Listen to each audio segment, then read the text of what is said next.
Hi everyone. Today we will not be doing the usual build video, and instead we will be talking about one of everyone's favorite woodworking activity, and that is sanding.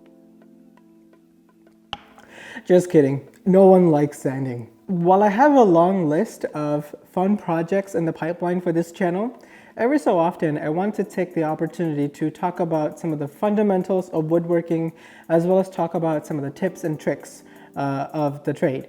And in today's video, I wanted to talk about sanding because it is one of the most common woodworking tasks that I feel gets the least attention. We seem to brush over it in a hurry while the actual process of sanding is anything but quick. So today, I wanted to sit back, take a moment, and talk about the nitty-gritty.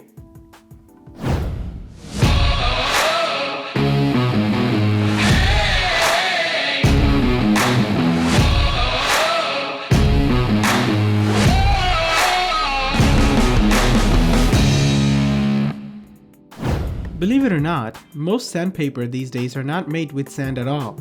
They're predominantly made with aluminum oxide or silicon carbide mixed with a glue and backed by a piece of paper or fabric.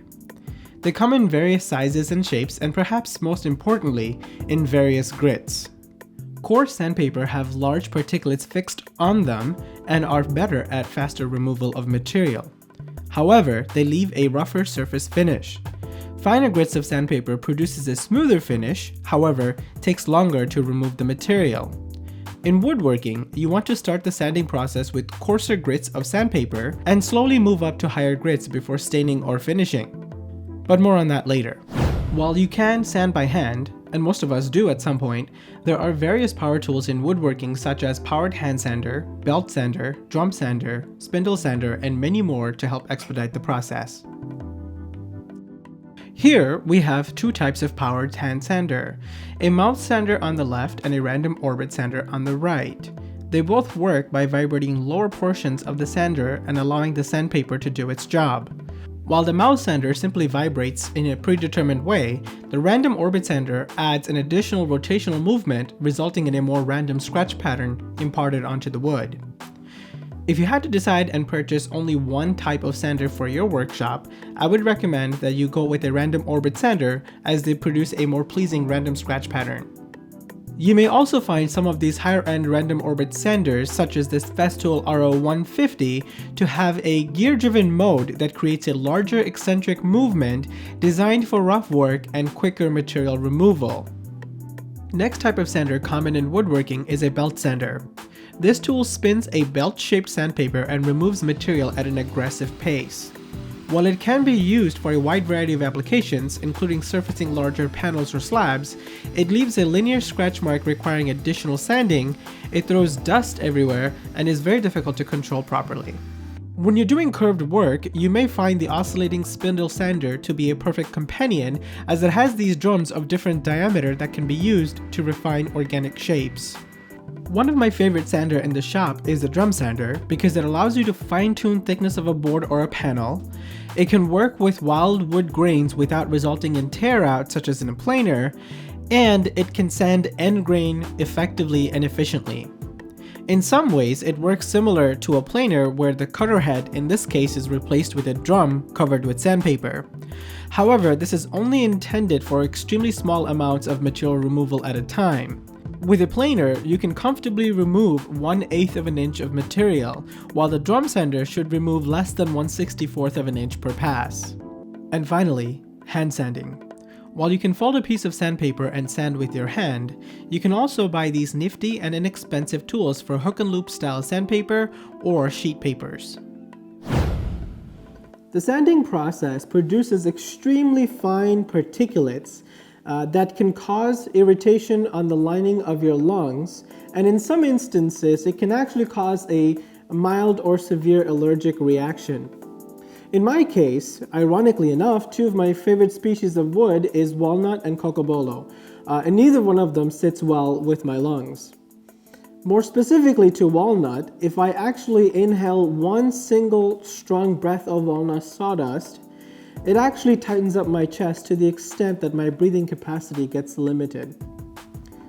So to protect myself, I use masks. While masks are common household items these days, You want to avoid using cloth masks when it comes to woodworking.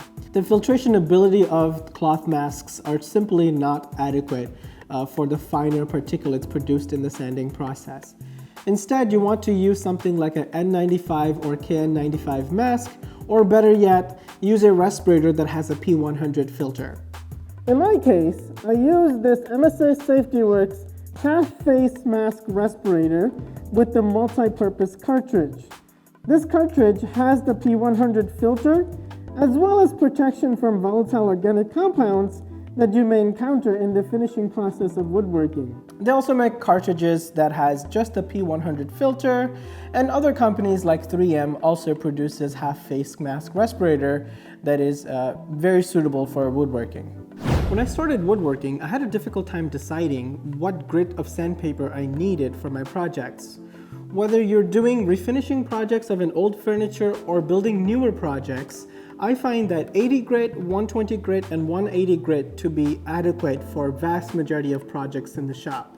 Generally speaking, you don't want to go too much beyond 180 grit, and the reason for that is because you actually want the finer micro scratch pattern on the wood to act as a mechanical adhesion for any polymer-based finish that you would apply on top, such as polyurethane.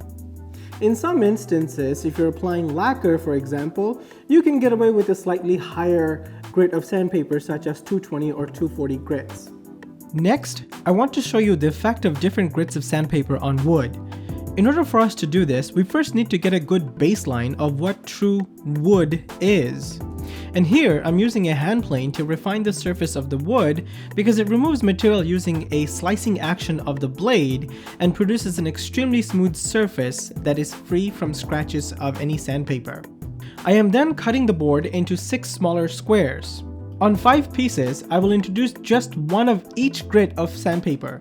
Of course, this is not how you would typically sand. You wouldn't just use one grit of paper and stop. Thus, to mimic the typical sanding process, I am also sanding the 6th board from 80 grit to 120 grit to 180 grit. I should also note I am using a random orbit sander as this is the most commonly used sanding tool in woodworking. It is difficult to convey such small scratch patterns over video, however, I will do my best. It will help if you bump the resolution of this video to 4K and watch this segment in full screen mode. In addition, I am adding a light on the side of the board to add a little bit of contrast so that the scratch marks can be better seen on camera. And here are the results. This is a 6x6 piece that was hand planed to baseline smooth finish and then introduced to a 40 grit paper using a random orbit sander. When we zoom in, you can see the rough scratch patterns resulting in tearing of wood fibers. Next is 80 grit, 120 grit, 180 grit, 240 grit, and our 6th board that was progressively sanded through 3 grits of paper up to 180 grit. When we compare all 6 of these boards side by side, the effect of smoother finish with higher grits of paper is easily apparent. Next, I will introduce a dark walnut stain to all of the boards as many of you may opt to stain your refinishing projects as well as new builds. You will notice that the lower grit boards are darker than the higher grits. This is expected because the torn wood fibers soak in more stain like a sponge. When we compare all 6 boards side by side, you can see the scratch pattern of the rougher grits of paper becoming even more apparent. In addition, you will notice that the 180 grit produces excellent results without any visible scratches. So why does this matter? Well, for one thing, I wanted you to see the effects of varying grits of paper so that you can hopefully make a decision on what grits of sandpaper you'll want to use for your projects. Second, I want to emphasize that the deepest scratches on each grit of paper needs to be completely removed before moving on to the next grit. This is particularly important because while it may not necessarily be evident in the sanding stage, it certainly will show in the finishing stage. So be sure to take your time and sand thoroughly before changing your paper. And finally, I hope this video demonstrates that sanding up to 180 grits of paper is more than adequate for most projects as there are no discernible differences seen in higher grits. When it comes to actually sanding your projects, I have 5 tips for you. 1. When holding the sander, be sure to avoid pressing down too hard. You should have a firm grip on the sander to ensure control, however not so firm of a downforce that the sander is fighting you back. 2. Don't tip the sander to get into spots, if you can avoid it. Ideally, you should sand the whole surface down to the lowest spot. However, if that is not possible, sand by hand or use a card scraper so that you have more control over the process. 3. Do not try to race your sander as though you're hopping your way into the next grit. Sanding is painstakingly slow and boring, I get it, but you must go slow to give your sander adequate time to actually sand the wood. The more time the paper spends on the wood, the more random the scratch patterns and the easier time you will have with the next grit. 4. Overlap your sanding by 30 to 50% to make sure you thoroughly cover the entire surface and not miss a spot. And perhaps a little bit more related, 5. Use pencil marks to gauge your progress. If you're able to remove all of the pencil lines, chances are you're ready to move on to the next grit. If you've made it this far into the video, either you're one of the only person on this planet that actually likes sanding, or you are the current Guinness Book of World Records holder for the longest attention span. To thank you for making it this far into the video, I am sanding this piece of wood to glass smooth finish by going up the grits from 80 to 120 to 180, 240, 500, 800, 1200, and finally to 1500. Enjoy!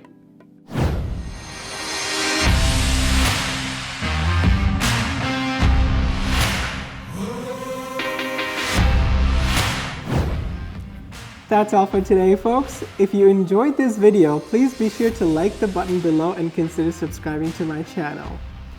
If you want to see more concepts, tips, or tricks and have ideas for me, please be sure to leave a comment in the box below. Thank you so much for watching, and I will see you on the next one.